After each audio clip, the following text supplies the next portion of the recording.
மக்களே இன்றைக்கி எபிசோட் முடிஞ்சது. இன்றைக்கி கண்டென்ட்டுங்கிறது காலங்காத்தால் அமித்துக்கும் கன்னிக்கும் நடந்த சண்டை தான். மற்றபடி 3 ஃபேமிலி வந்தாங்க. கனியோட ஃபேமிலி, சபரியோட ஃபேமிலி, வினோத்தோட ஃபேமிலிலாம் ரொம்ப சாதாரணமாக ஜாலியாக போச்சு. நம்ம சொல்கிற அளவு கண்டென்ட்டெல்லாம் எதுவும் இல்லை. ஸோ நம்ம இந்த கனி அமித் பிரச்சனை மட்டும் பார்க்கலாம். நைட்டு பேசிகிட்டு இருக்கும்போது கனி சும்மா கிண்டல் பண்ணிகிட்டு இருக்காங்க. என்ன அமித் இங்கே வந்துட்டாரு, பார்வதியை காணோம் அப்படிங்கிற மாதிரி கிண்டல் பண்ணிகிட்டு இருக்காங்க. அதுக்கு திவ்யாவும் சொல்கிறாங்க, ஆமாம் நானும் நினச்சேன், அமித் வந்துட்டார், பார்வை காணும்னு நினச்சேன் அப்படின்னு. இது ரொம்ப பேசிக்கான ஒரு கிண்டல். அமித்துக்கு கல்யாணம் ஆகிடுச்சு, குழந்தை இருக்குன்னு உலகத்துக்கே தெரியும். அமித்தையும் பார்வையும் சேர்த்து வச்சு எதுக்கு பேச போகிறாங்க? இந்த அழுக்கு அமித்தோட மனசில் முதல்ல இருந்தே பதிஞ்சு போச்சு.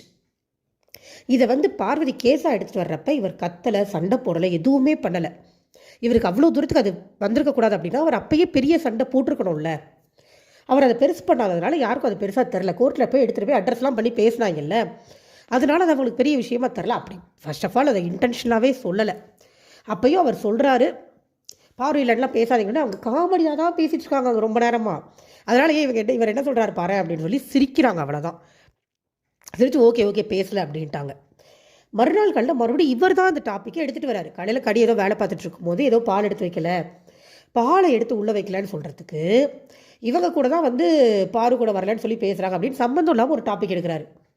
எடுத்துகிட்டு ஏங்க அதான் நைட்டே சாரி சொல்லிட்டேன் இல்லைங்க, இவங்க ஏதோ சொல்கிறாங்க. அவர் அப்படி திட்டிட்டு போயிடுறாரு. அப்புறம் அவங்க சாண்ட்ராவையும் திவ்யாவையும் உட்கார வச்சு விளக்கம் கொடுக்குறாங்க. திவ்யாவும் ஆக்சுவலி அங்கே இருந்தாங்க. விளையாட்டு தானே பேசிகிட்டு இருந்தோம், இவர் எதுக்கு இவர் சீரியஸாக எடுத்துகிட்டு போகிறாரு அப்படின்னு சொல்லிட்டு அவர்கிட்ட கேட்குறாங்க.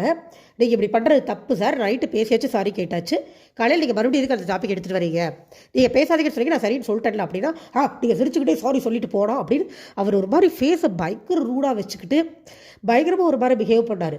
இது கனி கொடுக்குற இடம்னு சொல்லி ஆக்சுவலாக இன்றைக்கி வந்திருந்தப்ப விஜய் சொன்னாங்க, அதுதான் கரெக்ட், நீ கொடுக்குற இடம் தான் மற்றவங்களுக்கு அப்படின்னு. இது கனி கொடுக்குற இடமா தான் தெரியுது. அது எதுக்கு அவ்வளோ ரூடாக? அவர் அந்த வீட்டில் வேறு யார்கிட்டையுமே அவ்வளோ ரூடாக பேசுறதில்லை. எனக்கு நீங்கள் எபிசோட் பார்த்துட்டிங்கன்னா தெரியும். இதை விட ட்ரிபிள் மடங்கு லைவில் நடந்தது. கனி கிட்ட மட்டும் அவ்வளோ ரூடாக ஊற்றி வச்சுட்டு அவ்வளோ ரூடாக டோன் வச்சுக்கிட்டு பேசுகிறாரு.